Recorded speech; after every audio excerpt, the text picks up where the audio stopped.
ఆధ్యాత్మికమైనటువంటి కేంద్రం నెమ్లి సాయిబాబా ఆలయం. గత 15 సంవత్సరాలుగా ఈ ప్రాంత భక్తులకు దర్శనమిచ్చి ఈ ప్రాంతానికి సుభిక్షంగా ఉండే విధంగా ఆశీర్వదించి మనందరినీ కాపాడుతున్నటువంటి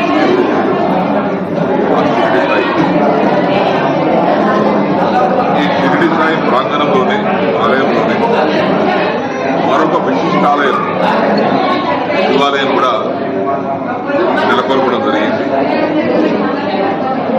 మోహన్ రెడ్డి గారు ఏ విధంగా షిరిడి ఆలయం నిర్మించారో వారి సొంత డబ్బులతో శివాలయం కూడా పంచముఖ ఆలయం. శివాలయం అంటే ప్రత్యేక పంచముఖ ఆలయం అని ఆలయం నిర్మించడం ఇది చాలా హర్షించదగ్గ విషయం. మూలాశంకరుడు చూడంటే మూలాశంకరుడు మొక్కిన వారికి అన్ని అభయాలు ఇస్తారు. అలాంటి శివాలయాన్ని లింగాన్ని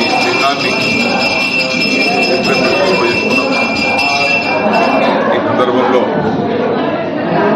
ఇక్కడ వచ్చే భక్తులకు కానీ దర్శనానికి వచ్చే రాబోయే రోజులు వచ్చేటువంటి భక్తులకు కానీ మంచి సౌకర్యం కలిగింది. మోహన్ రెడ్డి గారికి మనస్ఫూర్తిగా కృతజ్ఞత తెలియపరుచుకుంటాం. భక్తులకు కూడా శుభాకాంక్షలు తెలియపరుచుకుంటూ ఉదయాన్నే శివాలయ విగ్రహ ప్రతిష్టాపన లింగ ప్రతిష్టాపన సందర్భంలో ఇంత పెద్ద ఎత్తున భక్తులు వచ్చారు. వారికి భక్తి పైన, దేవుడి పైన, శివుడి పైన, షిరిడి ఆలయం పైన అత్యంత విశ్వాసం ఉంది. అందుకే ఇంతమంది భక్తులు రావడం జరిగింది. మనందరికీ కూడా ఆ భగవంతుడు చల్లగా చూడాలని, మంచి వర్షాలతో మంచి పంటలతో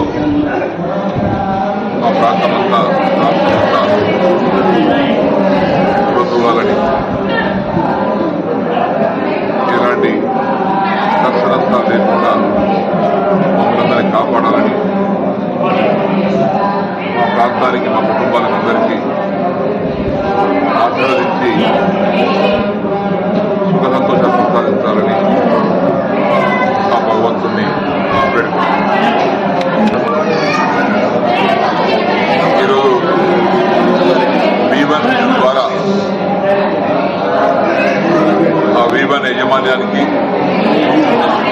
V1 సిబ్బందికి, వారితో పాటు అందరికీ, ప్రతి ఒక్కరికి ఉగాది శుభాకాంక్షలు తెలియపరుస్తాం. తెలుగు నూతన సంవత్సరాది ఉగాది నుంచి ప్రారంభమవుతుంది కాబట్టి